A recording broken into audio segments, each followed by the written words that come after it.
प्यारे बच्चों नमस्कार, गुड आफ्टरनून। मैं पंकज शर्मा, आपका स्वागत है डीएनसीसी कोचिंग क्लासेस में। प्यारे बच्चों, मैंने स्टार्ट किया है इंग्लिश लिटरेचर टीजीटी पीजीटी के लिए। ठीक है, जिस भी बच्चे को ऑनलाइन क्लासेस लेनी है वो कांटेक्ट कर सकता है। ऑनलाइन क्लासेस का सिलेबस, ऑनलाइन क्लासेस का कोर्सेज, जिस भी बारे में आपको इन्फॉर्मेशन लेनी है वो डीएनसीसी कोचिंग क्लासेस की तरफ से या मेरा जो फ़ोन नंबर दिया हुआ है आपको उससे कंप्लीट अपनी जानकारी ले सकते हैं। प्यारे बच्चे, अपने पिछले 2 वीडियोस थे उन पर अपनों ने बात की थी चौसर एज, जो टीजीटी पीजीटी नेट सभी पे उसके क्वेश्चंस आपसे अप्लाई किए जाते हैं, पूछे जाते हैं। तो 2 वीडियोस पर अपने बात कर चुके हैं, उसमें चौसर के बेसिक कंसेप्ट पर बात कर चुके हैं। उसके बाद में आगे चला, उससे जुड़े हुए कई पार्ट्स पर अपनों ने बात की। अब थर्ड वीडियो है आज आपका। थर्ड वीडियो पर अपने चौसर के पार्ट 3 से और कौन कौन सी बेसिक कंसेप्ट्स या क्वेश्चन उठते हैं हमारे एग्जाम पर, उन पे बात करते हैं। तो प्यारे बच्चे स्टार्ट करते हैं। Let us start third part of Chaucer age. उस पर बहुत सी बातें हैं, अपने उसको स्टार्ट करते हैं, फिर देखते हैं आपके बेसिक क्या कंसेप्ट्स हैं, पेपर में कैसे क्वेश्चंस आते हैं, हाउ टू अप्लाई, उनको कैसे अप्लाई करना है, किसी क्वेश्चन को कैसे समझना है। चलो प्यारे बच्चे स्टार्ट करते हैं। Let us start. आज अपने बात करेंगे प्यारे बच्चे चौसर एज के थर्ड पार्ट का वीडियो जो अपने सामने है, उस पर अपने बात करेंगे चौसर के कंटेम्परेरीज। कंटेम्परेरीज का अर्थ है कि जो भी चौसर एज के साथ में राइटर्स थे, ऐसे तो बहुत थे, लेकिन जो चौसर के बिल्कुल अपने ऐसा कह सकते हैं कि चौसर के बिल्कुल क्लोज सेट यानी कंटेम्परेरी राइटर्स हैं जिन्होंने उनके बराबर कुछ लिखा, वो उस समय में फेमस हुए। तो आज सबसे पहले मैं जो बात करने जा रहा हूं आप लोगों के लिए, वो बात कर रहा हूं प्यारे बच्चे कंटेम्परेरीज राइटर्स में जो सबसे पहला नाम आता है जॉन वाइक्लिफ। जॉन वाइक्लिफ कौन थे, जॉन वाइक्लिफ ने क्या किया, इससे क्वेश्चंस कई बार पुट हो जाता है। प्यारे बच्चे अपने सबसे पहली बात जानेंगे, जॉन वाइक्लिफ का जो टाइमिंग पीरियड रहा है वो रहा है 1320 to 1384। सबसे पहली बात अपनों ने जानी कि उस समय के सबसे फेमस पोइट राइटर, आप कुछ भी लगा लो, उस एरा के जो चौसर के कंटेम्परेरी में काउंट किए जाते हैं वो हैं प्यारे बच्चे कौन, जॉन वाइक्लिफ। अब जॉन वाइक्लिफ इतने फेमस क्यों हैं, इनको सबसे पहले हम किस नाम से पुकारते हैं। कई बार क्वेश्चन आ जाता है आपके टीजीटी पीजीटी नेट में कि जॉन वाइक्लिफ को हम किस नाम से पुकारते हैं, तो हम पुकारते हैं प्यारे बच्चे morning star of the reformation. ये सबसे पहला नाम दिया गया इनको, morning star of the reformation.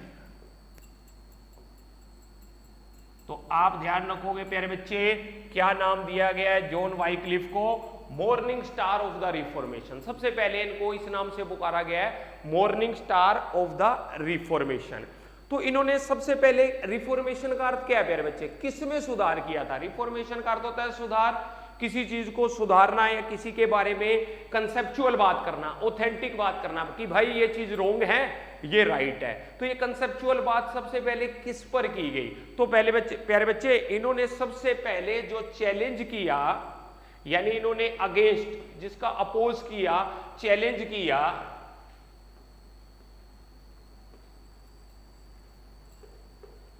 इन्होंने सबसे पहले चैलेंज किया, किसको किया, किसके अपोज में किया, वो था प्यारे बच्चे अथॉरिटी ऑफ कैथोलिक, यानी कि challenge the authority of Catholic. किसको चैलेंज किया प्यारे बच्चे, अथॉरिटी, अथॉरिटी ऑफ कौन सा प्यारे बच्चे, कैथोलिक। अब ये कैथोलिक क्या है प्यारे बच्चे, आपको बताया जाता है। उस समय की बात करें कि हम इनको रिफॉर्मेशन का मॉर्निंग स्टार क्यों बोलते हैं, क्योंकि इन्होंने अपोज किया, विरोध किया, किसका, अगेंस्ट में खड़े हुए, किसके, अथॉरिटी ऑफ कैथोलिक। यानी उस समय क्या था प्यारे बच्चे, चर्च का बोलबाला था, सुप्रीमेंसी थी चर्च की, यानी चर्च ही सब बातों, सब रूल्स को फॉलो कर, यानी चर्च ये कहते थे कि हमारे अकॉर्डिंग, यानी हम ही गॉड हैं, यानी चर्च के जो प्रीस्ट थे, चर्च के जो लोग थे, वो सुप्रीमेंसी थे, यानी सबसे बड़ी पावर थे उस समय की, और वो अपनी पावर का गलत यूज कर रहे थे। यानी राजा पर भी, उस समय के किंग्स पर भी उनका अधिकार, सब रूल्स पर उनका अधिकार, और सबसे पहली बात कि वो किसानों पर, यानी उस समय के जो पीजेंट थे प्यारे बच्चे, उन पर भी बहुत से कर लगाए उन्होंने। यानी सबसे ज्यादा उस समय जो आप ये मान लो कि उस समय जो सबसे ज्यादा सुख सुविधाएं ले रहा था वो कैथोलिक चर्च के कुछ पर्सन्स थे, यानी वो ही अपने आप को सब मानते थे, यानी हम ही गॉड हैं, हम भी भगवान हैं, सारी सुप्रीमेंसी यानी सारी पावर हमारे हाथ में है। तो सबसे पहले जॉन वाइक्लिफ ने इनके ऊपर अगेंस्ट, इनके खिलाफ बात ली, इनको चैलेंज किया कि कैथोलिक ही सब कुछ नहीं है, ह्यूमनिज्म यानी मानवता भी कोई चीज है, यानी सब मनुष्य एक बराबर है, मनुष्य भगवान नहीं है, जो अच्छा पर्सन है वो ही भगवान है। तो इस तरह से इन्होंने प्रोटेस्ट किया, विरोध किया, किसका? अथॉरिटी ऑफ चर्च का। चर्च की सुप्रीमेंसी को इन्होंने खत्म करने की कोशिश की, और चर्च की सुप्रीमेंसी को जब इन्होंने खत्म करने की कोशिश की प्यारे बच्चे, उसमें सबसे पहले इनका नाम लिया जाता है, आपको क्वेश्चन आता है प्यारे बच्चे, वो किसका नाम लिया जाता है? लोलार्ड मूवमेंट। अब ये लोलार्ड मूवमेंट था क्या प्यारे बच्चे, इसके बारे में जानकारी लेंगे।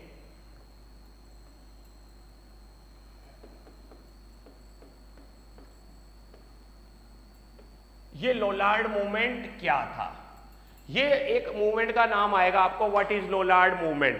लोलार्ड मूवमेंट था to start by John Wycliffe with her followers, यानी आप ये मान लो, ये लोलार्ड ग्रुप मान लो जो, और एक प्रोटेस्टेंट मान लो, एक विरोध मान लो, लेकिन ये लोलार्ड मूवमेंट था क्या? ये लोलार्ड मूवमेंट था प्यारे बच्चे, जो भी जॉन वाइक्लिफ के फॉलोवर्स थे,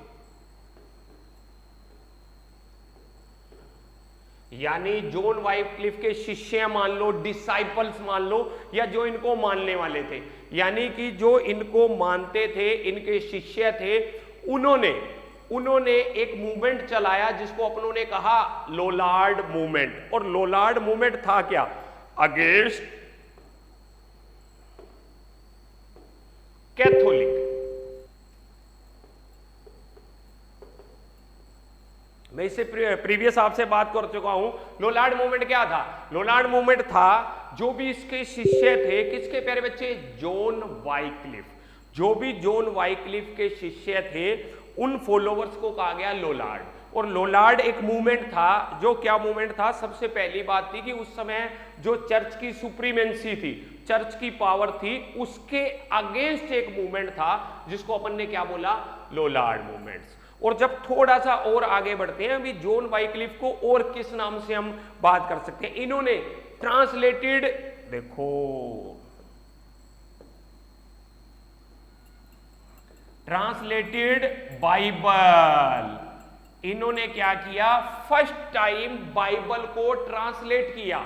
यहां से भी क्वेश्चन आता है, जॉन वाइक्लिफ ने क्या किया प्यारे बच्चे? जॉन वाइक्लिफ ने फर्स्ट टाइम बाइबल को ट्रांसलेट किया इनटू इंग्लिश।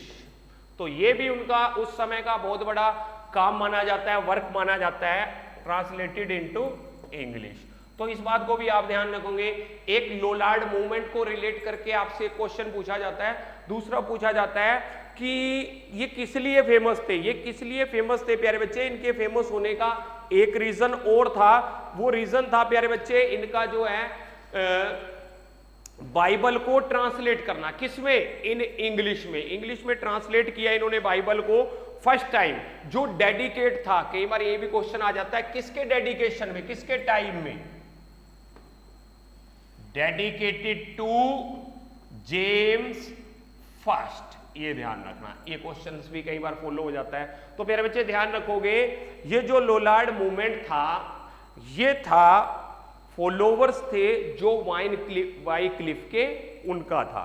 और ये किसके अगेंस्ट था? चर्च की सुप्रीमेंसी के अगेंस्ट। जो उस समय सुपर पावर हो रहे थे चर्च के लोग, चर्च के रिलेशन रखने वाले कोई भी चर्च के अधिकारी, उनके खिलाफ। दूसरा अपने क्या बात करते हैं प्यारे बच्चे? जॉन वाइक्लिफ को हम क्यों फेमस मानते हैं? जॉन वाइक्लिफ ने जो बाइबल को फर्स्ट टाइम ट्रांसलेट किया था इनटू इंग्लिश में।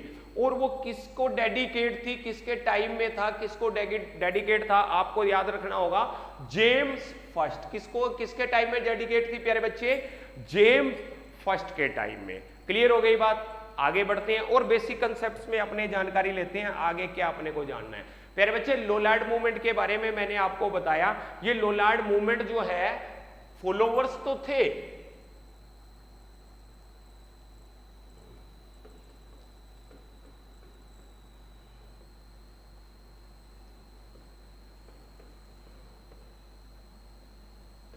लोलार्ड मूवमेंट, ठीक है जी। अपने को ये पता लग गया ये किसके, जॉन वाइक्लिफ के फॉलोवर्स का एक चलाया गया मूवमेंट था, ठीक है। और ये मूवमेंट था सुप्रीमेंसी, चर्च की सुप्रीमेंसी के अगेंस्ट जाना, चर्च की सुप्रीमेंसी के अगेंस्ट ये बात की गई, तो लोलार्ड मूवमेंट पूछा गया। तो प्यारे बच्चे, लोलार्ड मूवमेंट क्या था, प्रोटेस्टेंट था, एक विरोध था क्रिश्चियनिटी के खिलाफ, यानी उनके कैथोलिक के खिलाफ। अब ये माना जाता है कि लोलार्ड मूवमेंट की स्टार्टिंग जो हम मानते हैं 14th सेंचुरी मानते हैं। मेरे बच्चे, कई बार क्वेश्चन आ जाता है एक बेसिक सा, क्योंकि चौसर का टाइम था 14th सेंचुरी से हम लेते हैं, तो उसी का कंटेम्प्रेरी राइटर है जॉन वाइक्लिफ। और इसके फेमस होने का क्या कारण था, इसके फेमस होने के दो रीजन माने जाते हैं। सबसे पहला लोलार्ड मूवमेंट्स, दूसरा प्यारे बच्चे ट्रांसलेटेड बाइबल इनटू इंग्लिश, किसके समय में, किसको डेडिकेट करके, जेम्स फर्स्ट को। फिर हम मानते हैं कि जो ये लोलार्ड मूवमेंट था ये धीरे धीरे धीरे धीरे रिप्रोड्यूस हुआ, आगे बढ़ता गया 14th सेंचुरी से लेकर के इसका इफेक्ट रहा 16th सेंचुरी के बीच में। तो आप ये बात भी ध्यान रखोगे, 14th सेंचुरी से 16th सेंचुरी के बीच में इस लोलार्ड मूवमेंट्स का इफेक्ट रहा। और ये एक जो प्यारे बच्चे सक्सेसफुल मूवमेंट था, सक्सेस मूवमेंट, यानी इसको काफी हद तक इस मूवमेंट को सफलता मिली, यानी कि इसने काफी हद तक कैथोलिक की बहुत सी बातों को सामने लाए, यानी उनकी कमियां और लोगों को बताने में काफी हद तक ये सफल रहे। तो इसलिए हम इस मूवमेंट को प्यारे बच्चे कौन सा मानते हैं, एक सक्सेस मूवमेंट मानते हैं। तो उनके फेमस होने का, उनकी फेम का उस समय में एक सबसे बड़ा काम था, यानी कि कैथोलिक के अगेंस्ट। दूसरा सबसे बड़ा काम क्या था जॉन वाइक्लिफ का प्यारे बच्चे, बाइबल को ट्रांसलेट करना। और बाइबल को जो उन्होंने ट्रांसलेट किया, ठीक है, इनटू इंग्लिश, कब किया प्यारे बच्चे, यानी कि किसको डेडिकेट करके किया, जेम्स फर्स्ट। और ये एक सफल मूवमेंट माना जाता है लोलार्ड मूवमेंट, क्योंकि इसने काफी हद तक चर्च की जो सुप्रीमेंसी थी, चर्च की जो कमियां थी, चर्च के लोगों के सामने लाने में काफी सफल हुए। आई होप मेरे ख्याल से आपको इसके बारे में, जॉन वाइक्लिफ के बारे में काफी जानकारी मिली होगी। आगे भी प्यारे बच्चे अपने ऑब्जेक्टिव टाइप क्वेश्चंस बहुत से एग्जाम के थ्रू लेकर के आएंगे। थोड़ा सा आगे चलते हैं, दूसरे जो इनके कंटेम्प्रेरी राइटर हैं, पहले मैंने बात की प्यारे बच्चे जॉन वाइक्लिफ। जॉन वाइक्लिफ के बारे में हमने जाना कि जॉन वाइक्लिफ ने क्या क्या किया उस समय में, उनके फेमस, उनकी फेम के क्या रीजन थे। थोड़ा और आगे बढ़ते हैं प्यारे बच्चे। जॉन वाइक्लिफ के बाद अगर अपन बात करें,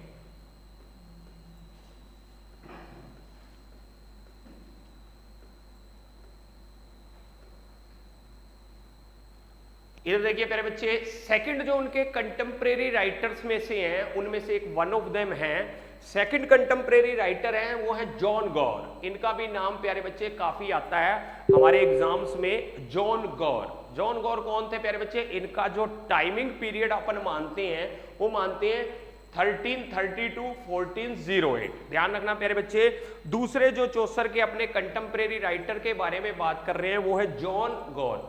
who is John gore? John gore का टाइमिंग पीरियड था प्यारे बच्चे 1330 to 1408। फेमस फॉर 3 पोएम्स, उनकी 3 पोएम्स के नाम से वो फेमस हैं। फर्स्ट हम जिसका नाम लेते हैं वो लेते हैं प्यारे बच्चे स्पेक्यूलम मेडिटेंटिस। ये पोएम का नाम बहुत आता है प्यारे बच्चे, स्पेक्यूलम मेडिटेंटिस। दूसरी जो उनकी पोएम है प्यारे बच्चे वो स्पेक्यूलम मेडिटेंटिस है, वो फ्रेंच लैंग्वेज में है। ध्यान रखना, कई बार ये क्वेश्चन आपसे पूछ लेता है स्पेक्यूलम मेडिटेंटिस कौन सी लैंग्वेज में है, फ्रेंच, इटालियन, इंग्लिश, लैटिन। तो आप ये बात ध्यान रखोगे, जॉन गॉवर की जो स्पेक्यूलम मेडिटेंटिस है, जो पोयम है, वो आपकी फ्रेंच लैंग्वेज में है। और दूसरी जो उनकी फेमस पोयम है प्यारे बच्चे वोक्स क्लामेंटिस। अब जो वोक्स क्लामेंटिस उनकी पोयम है, वोक्स क्लामेंटिस किस लिए फेमस, कौन सी लैंग्वेज में प्यारे बच्चे, लैटिन। और तीसरी कन्फेसियो एमेंटिस, ये किस में है, इंग्लिश में। यहीं से क्वेश्चन बहुत बार पूछे गए प्यारे बच्चे टीजीटी में, पीजीटी में, नेट में। तो अब इस चीज का ध्यान रखिए, जॉन गोवर का टाइमिंग पीरियड रहा है 1330 टू 1408, पहला बात। दूसरी बात है कि उनकी 3 फेमस पोएम्स हैं। पहली स्पेक्यूलम मेडिटेंटिस, फ्रेंच लैंग्वेज में है प्यारे बच्चे। दूसरी है वोक्स क्लामेंटिस, लैटिन लैंग्वेज में है प्यारे बच्चे। तीसरी कन्फेसियो एमेंटिस, जो इंग्लिश में है। अब इनके बारे में एक बात और पूछी जाती है प्यारे बच्चे, एक चीज लिखी जाती है, वाइल्ड बीस्ट विदाउट रीजन। ये देखो, इस बात को आप ध्यान रखोगे, वाइल्ड बीस्ट विदाउट रीजन। ये कोटेशन है, कई बार ऐसा पूछा जाता है, ये कोटेशन किसकी है, किसने कही, किसके अगेंस्ट कही। ये एक स्टेटमेंट है प्यारे बच्चे, क्या है, एक स्टेटमेंट है। बात को सुनिएगा, मैंने आपको कहा वाइल्ड बीस्ट विदाउट रीजन, ये एक स्टेटमेंट है। कई बार क्वेश्चन में आ जाता है ये स्टेटमेंट किसने कही। ये स्टेटमेंट कही प्यारे बच्चे जॉन गॉर ने, और अगेंस्ट किसके लिए कही ये भी हमें पता होना चाहिए। ये क्रिटिसाइज किया गया, अपोज किया गया। किसको अपोज किया गया प्यारे बच्चे? उस समय मैंने आपको प्रीवियस क्लास में बताया था कि पीजेंट रिवोल्ट हुआ था। पीजेंट रिवोल्ट हुआ था तो इसने ये बात कही कि ये जो किसानों का पीजेंट रिवोल्ट है ये बेकार का रिवोल्ट है, उस समय जरूरत नहीं थी। तो इसने क्या किया, इसको क्रिटिसाइज किया।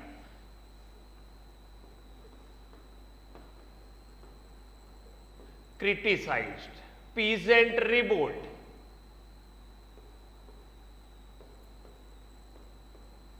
ध्यान रखना प्यारे बच्चे, मैंने कहा कि वाइल्ड बीस्ट विदाउट रीजन क्या है। ये उस समय किसानों का एक रिवोल्ट हुआ था, किसान अगेंस्ट हुए थे किसके, कैथोलिक सुप्रीमेंसी के खिलाफ, क्योंकि किसानों पर बहुत से कर लगाए गए थे। उनकी आप ये कह सकते हैं कि एक उपज का 1/4 यानी चौथा हिस्सा, चौथे हिस्से से भी ज्यादा, वो क्या है कि कैथोलिक चर्च में जमा कराना पड़ता था पैसों के रूप में, कुछ उपज के रूप में। तो किसानों ने उसका विरोध किया था उनकी, क्योंकि बहुत सी जमीन जो है उस समय प्यारे बच्चे, उस समय बहुत सी जमीन जो है किसके, कैथोलिक यानी चर्च के लोगों के हाथ में थी, वो किसानों को दी जाती थी भारी। बाकी उसका पे काफी भारी करना पड़ता था किसानों को। तो किसानों ने एक आंदोलन चलाया, उस आंदोलन को पीजेंट रिवोल्ट माना जाता है। और ये पीजेंट रिवोल्ट कब हुआ प्यारे बच्चे, 1381 में। ध्यान रखिएगा, 1381 में एक पीजेंट रिवोल्ट हुआ। पीजेंट रिवोल्ट जो हुआ वो किसके अगेंस्ट हुआ? पीजेंट रिवोल्ट जो अगेंस्ट हुआ प्यारे बच्चे, वो हुआ कैथोलिक प्रोटेस्ट। एक कैथोलिक के खिलाफ एक प्रोटेस्ट था, एक विरोध था। भाई जरूरत से ज्यादा कर लिया जा रहा था उनसे, जरूरत से ज्यादा उनकी उपज का हिस्सा लिया जा रहा था, तो वो रिवोल्ट था। लेकिन ये स्टेटमेंट जो जॉन गोवर ने कही, वाइल्ड बीस्ट विदाउट रीजन, उन्होंने कहा कि ये किसानों का जो आंदोलन है, किसानों का जो विद्रोह है, वो बिना किसी रीजन का है, वो नहीं होना चाहिए था। ठीक है, यानी इसने किसानों को क्रिटिसाइज किया। तो ये रिवोल्ट कब हुआ? 1381 में। तो प्यारे बच्चे ध्यान रखिएगा, यहां से भी क्वेश्चंस कई बार पुट हो जाता है, तो आपको ध्यान रखिएगा पीजेंट रिवोल्ट कब हुआ? 1381 में। किसके अगेंस्ट था? कैथोलिक या कैथोलिक सुप्रीमेंसी के अधीन, बहुत ज्यादा खिलाफ उनके अगेंस्ट कि उनके ऊपर बहुत ज्यादा टैक्स या कर लगाया जा रहा था। लेकिन इसको अपोज किसने किया? कई बार क्वेश्चन आ जाता है आपके टीजीटी पीजीटी नेट में, एक बेसिक सा क्वेश्चन पूछ लेता है कि पीजेंट रिवोल्ट के अगेंस्ट किसने बात की थी या ये स्टेटमेंट किसकी है। तो अपने किसका नाम लेंगे? जॉन गॉर का। ठीक प्यारे बच्चे, आगे बढ़ते हैं, स्टेटमेंट को और समझने की कोशिश करते हैं। स्टेटमेंट आगे क्या कह रही है?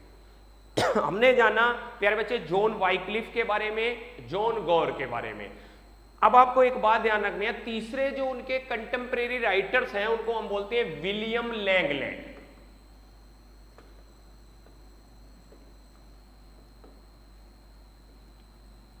ये देखिए प्यारे बच्चे, एक और का नाम मैं लेना चाहूंगा, वो है विलियम लैंगलैंड। अब विलियम लैंगलैंड और जॉन गोवर, बात सुनिएगा,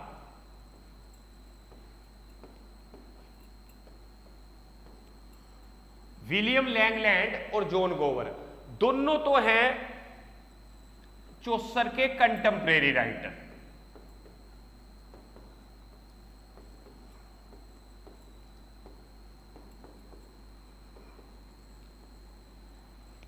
चौसर के कंटेम्प्रेरी राइटर्स में हम दोनों का नाम लेते हैं, first of all William Langland और जॉन गोवर, ठीक है जी। लेकिन आपसे एक क्वेश्चन पूछा जाए, the closet writer, the closet contemporary writer, देखो आपको क्वेश्चन पूछा जाए, मैंने कह दिया कि चौसर के दो मेन कंटेम्प्रेरी राइटर्स के बारे में बताइए। चौसर के जो दो कंटेम्प्रेरी राइटर्स हैं वो हैं विलियम लैंगलैंड और जॉन गोवर, और थर्ड पर हम बात कर सकते हैं जॉन वाइक्लिफ की। यहां से अपने क्वेश्चन का स्टार्टिंग होती है। लेकिन अगर दोनों का नाम लूं, अगर मैं कह दूं कि which one of closet writers, इनमें से उसके सबसे नजदीक क्लोसेट राइटर कौन है, तो आप उसकी बात करोगे जो भी उसका क्लोसेट राइटर है प्यारे बच्चे सबसे नजदीक, वो था प्यारे बच्चे विलियम लैंगलैंड। ध्यान रखोगे प्यारे बच्चे, विलियम लैंगलैंड। आपको बात समझ में आनी जानी चाहिए कि क्लोसेट राइटर के बारे में पूछता है, अगर दो राइटर्स के जोड़े के बारे में आपको क्वेश्चन देता है, भाई दो राइटर्स हैं, कौन कौन से हैं, जॉन वाइक्लिफ, विलियम लैंगलैंड और जॉन गोवर, तीनों की स्टेटमेंट बना देता है। और कभी ये भी पूछ लेता है कि इनमें से कौन सा उसका क्लोसेट राइटर नहीं है, इन तीनों में से कोई नहीं है, एक चौथे का नाम भी दे देता है। तो लगभग उस समय के एक तो मेन कंटेम्प्रेरी और दूसरे भी उनका आपको हल्का सा पता होना चाहिए कि ये बाकी के क्लोसेट राइटर्स हैं ये कौन कौन से हैं। नेक्स्ट क्लास में जो भी और इस टाइमिंग के राइटर्स हैं मैं उनके बारे में भी आपको बताऊंगा। लेकिन मेन रूप से जो इसके क्लोसेट कंटेम्प्रेरी राइटर हैं वो प्यारे बच्चे तीन हैं, जॉन वाइक्लिफ, विलियम लैंगलैंड और जॉन गोवर। अगर आपसे पूछा जाता है कि विच वन, इन तीनों में से ही बात करूं कि क्लोसेट राइटर कौन सा है, चारों का नाम ले देगा तो आपको चुनना है विलियम लैंगलैंड को, ठीक है प्यारे बच्चे। इसके बाद भी जो इसके कंटेम्प्रेरी राइटर्स हैं वो बहुत से हैं, उन पर भी अपन धीरे धीरे बात करेंगे। लेकिन वो अपने को सिर्फ उनका टाइमिंग पीरियड देखना है और कुछ नहीं, और उनका नाम पता होना चाहिए हमें कि ये जो है चौसर के टाइम का राइटर है, कंटेम्प्रेरी है। कई बार वो आपसे क्वेश्चन पूछता है कि इनमें से कौन सा राइटर चौसर के कंटेम्प्रेरी नहीं है या इनमें से है, तो आपको ये थोड़ा सा नॉलेज डेप्थ में नहीं होना चाहिए कि उस समय के कंटेम्प्रेरी राइटर्स या मेन क्लोसेट राइटर्स कौन से हैं। आई होप ये बात भी आपको समझ में आई होगी। जहां तक अपने बात करते हैं प्यारे बच्चे विलियम लैंगलैंड की, हम क्या कहते हैं इनको, चौसर का क्लोसेट राइटर। चलो ये बात तो हमें पता लग गई कि चौसर के क्लोसेट राइटर जो है ना वो है विलियम लैंगलैंड। अब विलियम लैंगलैंड का एक वर्क है प्यारे बच्चे, पियर्स द प्लोमैन।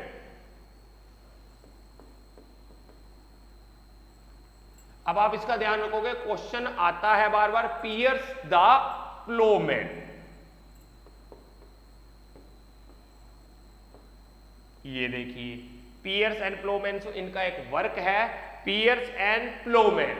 ये वर्क जो है ना, ये इनका नाम पूछा जाता है पियर्स एंड प्लोमैन किसका वर्क है, किस समय में लिखा गया, तो ये पियर्स एंड प्लोमैन किसका वर्क है प्यारे बच्चे, विलियम लैंगलैंड का। ध्यान रखना, पियर्स एंड प्लोमैन वर्क है विलियम लैंगलैंड का। और क्या है ये, किस लैंग्वेज में, सैटेरिकल लैंग्वेज। कौन सी लैंग्वेज में, सैटेरिकल लैंग्वेज, सैटेरिकल लैंग्वेज। ये बात भी हमें समझ में आ गई कि विलियम लैंगलैंड का एक फेमस वर्क है जिसको हम बात करते हैं पियर्स एंड प्लोमैन। किसका नाम लेते हैं प्यारे बच्चे, पियर्स एंड प्लोमैन। और पियर्स एंड प्लोमैन किस तरह का एक वर्क है, सैटेरिकल, ठीक है जी, सैटेरिकल वर्क। अब पियर्स एंड प्लोमैन में मेन जो है डेफिनेशन या मेन टाइटल क्या था, किस पर बात की गई, कई बार क्वेश्चन यूज हो जाता है, पियर्स एंड प्लोमैन में किस पर बात की गई, यानी किस पर बहुत ज्यादा मुद्दा उठाया गया। तो हम बात करते हैं प्यारे बच्चे, सबसे पहले आप ध्यान दीजिएगा कि करप्शन ऑफ चर्च।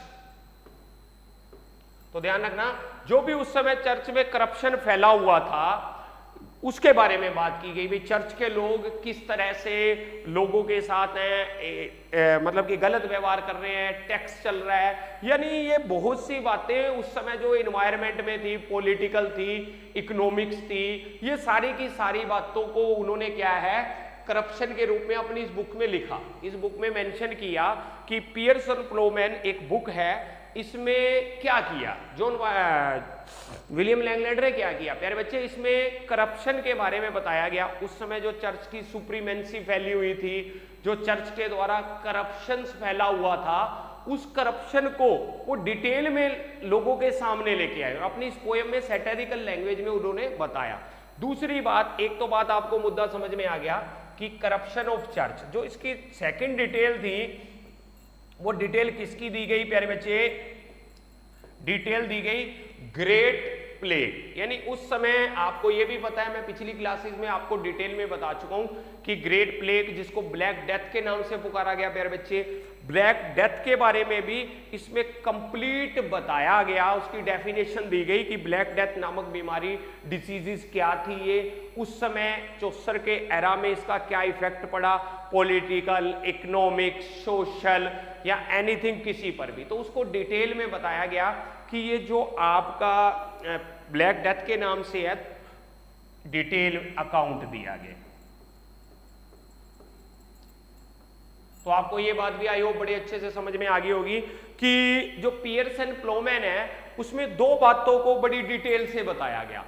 फर्स्ट क्या थी प्यारे बच्चे, करप्शन ऑफ चर्च। उस समय जो चर्च के द्वारा करप्शन फैला हुआ था, यानी कोई भी इकोनॉमिकल है, पॉलिटिकल है, सोशल है, एनवायरनमेंट है, वो सारा का सारा माहौल पोल्यूटेड हुआ था। ठीक है प्यारे बच्चे, उस पोल्यूटेड माहौल को उन्होंने अपनी एक पोएम में लिखा, उन पर अगेंस्ट, यानी सैटेरिकल लैंग्वेज में। दूसरा क्या है, उस समय जो चौसर के टाइम में एक डिसीज, एक बीमारी फैली थी, उस बीमारी ने बहुत ज्यादा प्यारे बच्चे इफेक्ट डाला, चाहे उस समय के एरा पर लगा लो, उस समय के सोशल वर्क पर लगा लो, पॉलिटिकल पर लगा लो, इकोनॉमिक्स पर लगा लो, और जो भी ऑर्डिनरी मैन यानी कुछ भी कह लो, उस पर बहुत ज्यादा इफेक्ट पड़ा।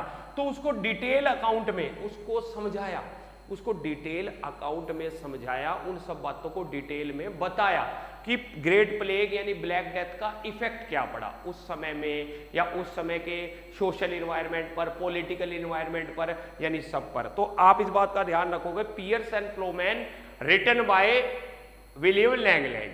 और इसमें किस बात को डिटेल में बताया गया, डिटेल में बताया गया प्यारे बच्चे, करप्शन ऑफ चर्च, अपोज में खड़े हुए चर्च के, और दूसरा क्या है प्यारे बच्चे, किस बात को समझाया इन्होंने बताया कि डिटेल अकाउंट, पूरी जानकारी दी कि उस समय जो आपका ब्लैक डेथ, प्लेग नामक बीमारी फैली थी, उसके बारे में डिटेल में बताया। तो प्यारे बच्चे, आई होप आज की क्लास में आपको काफी कुछ समझ में आया होगा। तो अगर आप ऑनलाइन क्लासेस भी लेना चाहते हैं, ऑफलाइन तो चल रही है प्यारे बच्चे, अगर आप ऑनलाइन क्लासेस भी लेना चाहते हैं, इसके बारे में कोई जानकारी लेना चाहते हैं, तो प्यारे बच्चे एक बात को सुनिएगा, आपको डिटेल चाहिए, आपके मतलब कि सेक्शन की किस तरह के क्वेश्चंस आते हैं, क्या कुछ हैं, या क्लास के बारे में कोई डिटेल चाहिए, तो सेंटर का तो नंबर है ही आपके सामने, लेकिन